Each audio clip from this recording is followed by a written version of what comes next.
Jadi kami yang 57 itu diberhentikan tanpa memberikan pesangon, tanpa memberikan kompensasi, dan ini juga sebenarnya adalah pelanggaran terhadap HAM. Teman-teman itu yang melanjutkan kehidupan sehari-hari. Ada yang jualan nasi goreng, ya, ada yang membuat kue untuk berjualan kue. Otomatis pendapatan yang awalnya segini tiba-tiba jadi sepertiganya gitu sekarang gitu. Ya saya akhirnya berpikir dengan cepat, ya ini mau nggak mau yang menyelamatkan saya adalah hobi saya ini gitu. Saya maunya mereka datang karena rasa gitu.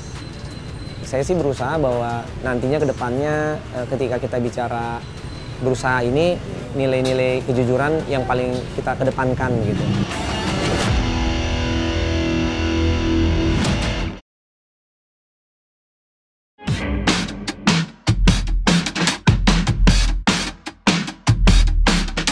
Nama saya Julian Tigor Simanjuntak. Dari awal saya bergabung di KPK 2008 sampai 2021, saya bergabung di Biro Hukum KPK.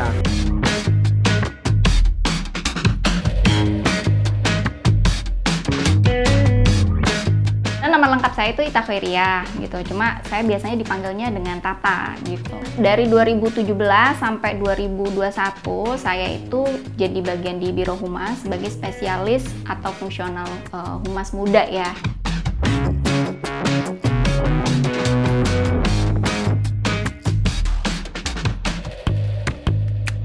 Saya Hotman Tambunan sebagai mantan Kepala Satuan Tugas Pembelajaran Internal dan Pembelajaran Anti Korupsi. Saya adalah salah satu orang dari 57 pegawai KPK yang diberhentikan melalui tes wawasan kebangsaan.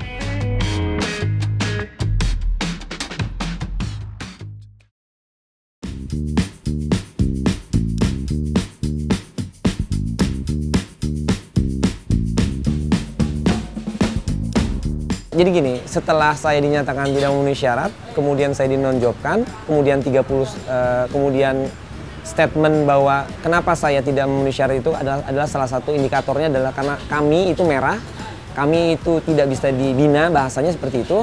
Kenapa tidak bisa dibina? Apa bedanya kami dengan para koruptor yang kemudian ternyata dia bisa dibina begitu? Berarti kan kami lebih rendah dan lebih jahat daripada itu. Karena waktu sosialisasi pimpinan KPK Firly Bahuri itu bilang bahwa kita harus yakin gitu tes wawasan kebangsaan. Jadi ketika ditanya, Pak ini ada mekanisme lolos tidak lolos, cuma dijawab ya harus yakin, kalian kan lahir dan besar di Indonesia gitu.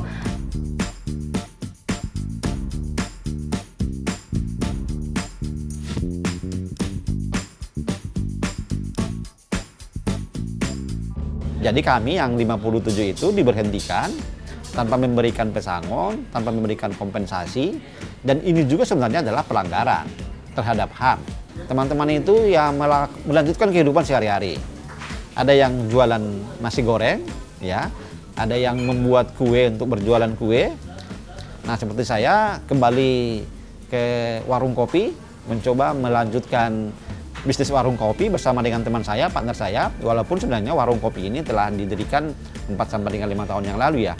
Saya tidak pernah ikut serta di sini, tapi sekarang ketika saya bebas dari KPK, saya datang ke sini berjualan warung kopi.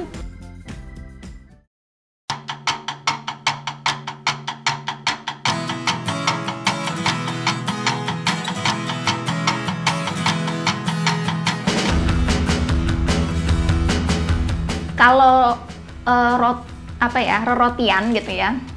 Kalau garlic bread sama cinnamon roll itu awalnya sebenarnya karena saya belajar waktu Jakarta itu PSBB tahun 2020 gitu. Itu saya tinggal sendiri di daerah Kalibata gitu. Jadi ya akhirnya saya memutuskan untuk beli oven ini yang pertama gitu. Dan kebetulan garlic dan cinnamon itu adalah resep awal-awal yang saya langsung berhasil gitu. Jadi cuma 2 kali coba, ternyata responnya positif dari teman-teman gitu. Dan saya nggak menyangka ternyata ini yang lumayan menyelamatkan saya di awal-awal ketika saya diberhentikan oleh pimpinan KPK lewat tes wawasan kebangsaan per 30 September gitu.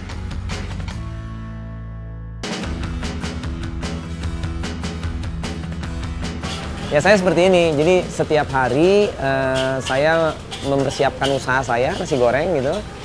Di awal ketika saya dinonjobkan begitu, ya memang tercetus ide itu di situ gitu ya. Apa sih ide yang mungkin bisa kita bangun yang tidak membutuhkan modal besar tapi yang mudah diterima begitu, yang gampang juga kita produksi.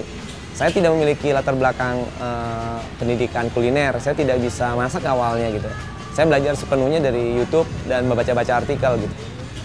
Sekarang kalau bicara penjualan, tentunya kita harus mencari pembeda dengan penjual-penjual lain tadi. Nah, akhirnya kita mencari bahan-bahan yang rasa-rasanya ini bisa beda nih dengan penjual-penjual sekitar. Rempah itu salah satu pembeda tadi.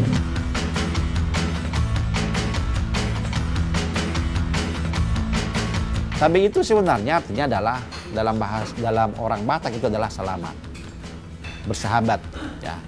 Dan prinsip tabe sebenarnya dalam konteks Batak itu, kalau kita sudah bersalaman ya, segala sesuatu persoalan telah selesai. Makanya silakan diminum kopi tabe ya sambil berdiskusi untuk menyelesaikan semua permasalahan. Nanti pimpinan KPK datang ke sini, kita bicarakan, bahkan masalah-masalah kebangsaan boleh kita bicarakan di warung kopi.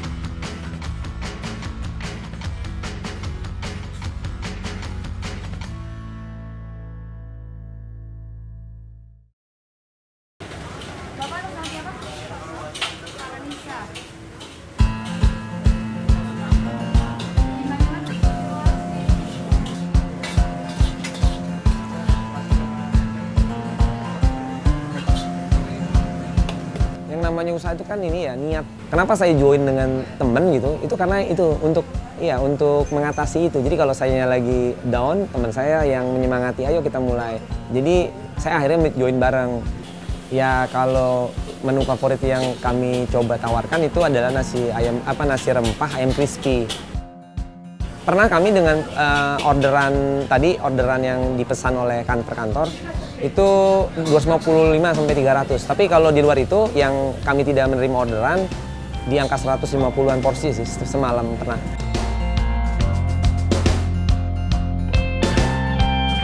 Kalau harga terendah kami di harga promosi itu 10.000 dan paling mahal 13.000. Tapi nanti kalaupun tidak promosi, harga terendah kami di 15.000, paling mahal 18.000. Kami buka dari jam 6 sampai jam 10 malam.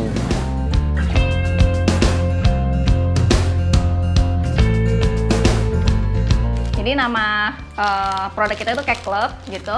Nah, ini sih namanya kita cari berdua ya, saya dengan partner saya gitu. Saya produknya kan masih terbatas gitu ya, baru untuk yang basah itu masih garlic bread sama cinnamon roll gitu.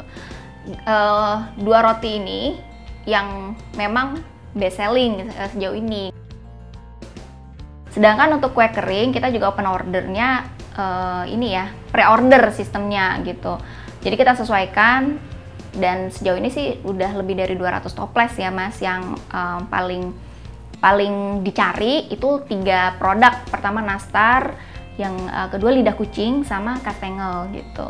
Alhamdulillah ya sampai sekarang ini banyak teman-teman yang support gitu. Kayak kemarin Pak Laude berkenan untuk nyicipin produk Cake Club, terus ikut juga mempromosikan. Jaringan-jaringan yang selama ini juga mengawasi kerja KPK juga banyak yang bantu mempromosikan dan pesen gitu. Jadi akhirnya produk Cake Club ini bisa dikenal publik ya gitu.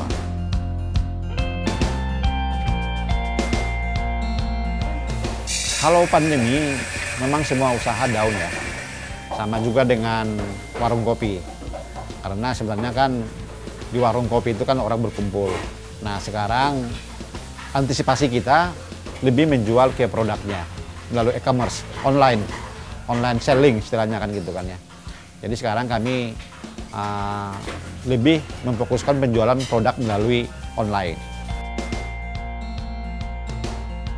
Dulu waktu jadi pegawai di KPK dengan jabatan spesialis gitu kan, itu kan jabatan yang lumayan middle gitu ya Mas ya.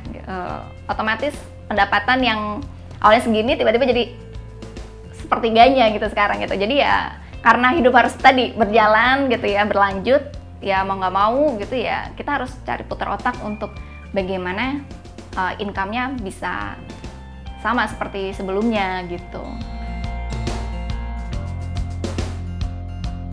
Saya nggak mau ketika mereka datang, karena cerita, kemudian mereka rasakan, ternyata iya nasi gorengnya juga ya seperti ini gitu. Saya juga nasi goreng gini saya bisa dapetin nggak jauh-jauh dari rumah saya. Udah rasanya juga yang lebih enak, harganya nggak terlalu mahal. Itu saya nggak mau gitu, jadi saya maunya mereka datang karena rasa gitu.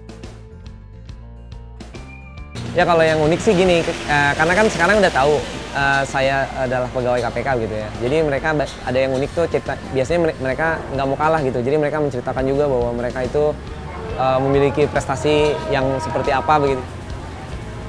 Udah berkali-kali, ya nggak juga ya paling. Ya sekali 2-3 kali kan wajar.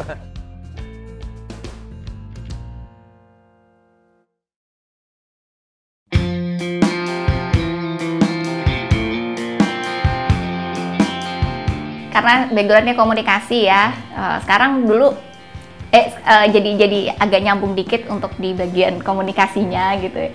Jadi kita beralih dari dulu komunikasi ke massa jadi komunikasi marketing ya otomatis. Terus yang bisa kita aplikasikan sekarang ini adalah bagaimana ini ya, integritas sih gitu Mas. Terus yang kedua disiplin gitu. Di KPK ini kan ini ya, masalah waktu itu kan sangat ini ya, sangat ya strict ya, persisten juga gitu. Sebenarnya sih sama kan ya, kejujuran itu memang perlu ya, dan kita terbuka kan gitu kan ya. Jadi kalau kita mengatakan kopi ini adalah single origin, ya single origin. Dan kalau misalnya kami mengatakan isinya 14 gram, ya 14 gram. Ya, kalau kami mengatakan kopi ini sudah digiling 2 bulan, ya kami mengatakan ini telah 2 bulan. Jadi kami prinsip-prinsip seperti itu memang kami jaga dalam konteks kami menjalankan warung kopi ini. Yang pasti kalau bicara di KPK kan nilai-nilai kejujuran atau integritas itu kan sangat melekat di diri kami ya. Nah, jadi ya yang bisa saya lakukan itu gitu. Saya sih berusaha bahwa nantinya ke depannya ketika kita bicara berusaha ini, nilai-nilai kejujuran yang paling kita kedepankan gitu. Saya sendiri kalau saya saya kan kebetulan lebih senang masak gitu, jadi koki. Jadi urusan megang uang, urusan segala macam itu saya serahkan sepenuhnya ke teman-teman saya di sini. Jadi ya saya sih percaya saja dan itu yang ingin saya bangun gitu.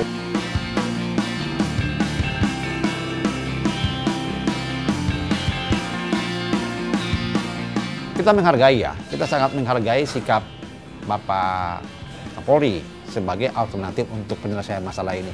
Nah sekarang kami melihat mekanismenya, kami melihat prosedurnya bagaimana. Karena terus terang kami tidak mau masuk ke Kepolisian Republik Indonesia hanya diangkat menjadi ASN tanpa bisa melakukan sesuatu, tanpa bisa berkontribusi terhadap kepolisian. Dan kami juga ingin melakukan integrasi, kami menginginkan adanya integrasi keberadaan kami nanti di kepolisian dengan yang sudah ada. Dengan adanya pernyataan dari Kapolri, kemudian itu membuat kalau saya pribadi itu menjadi sesuatu yang mengapresiasi saya sendiri, dalam arti saya merasa bahwa apa yang kemudian tadi ya, hal-hal yang kemudian membuat kami dinyatakan sebagai merah, stigma dan sebagainya itu yang kami tidak dibina, itu kemudian diluruhkan atau diruntuhkan oleh pernyataan Kapolri yang ingin merekrut kami. Artinya sampai sekarang ketika itu belum dan kami belum bisa mempelajarinya, saya pribadi belum bisa menjawab menerima atau tidak. Jadi kami tidak punya bahan untuk mempertimbangkan apakah akan menerima atau menolak gitu. Sampai nanti informasinya jelas, baru kita akan mengambil keputusan, dan itu sudah disepakati bersama-sama di 57 bahwa kita tidak akan memberikan statement. Nah, kalau KPK sekarang ini kembalilah kepada nilai-nilai yang benar, kembalilah kepada nilai-nilai anti korupsi. Jadi saya boleh mengatakan korupsi sekarang di Indonesia ini sudah dalam level merampas nasi basi dari mulut orang miskin. Dan terbukti kan ya, coba kita lihat misalnya kasus pandemi corona. Tetapi orang juga melakukan korupsi di corona ini. Saya berharap memiliki masa depan yang sesuai dengan apa yang ingin saya capai gitu. Tetap berkontribusi di pemberantasan korupsi, tapi tentunya dengan perahu yang mungkin bisa sama bisa beda, saya juga masih belum tahu karena masih proses begitu. Kalau misalkan dipanggil lagi oleh KPK gitu, apakah Anda akan bersedia gitu? Saya akan lihat tergantung situasinya gitu. Tapi kami tidak ingin masuk itu hanya karena dipandang butuh pekerjaan gitu. Tapi kita ini pengen kembali dalam rangka ingin mengembalikan lagi marwah KPK gitu.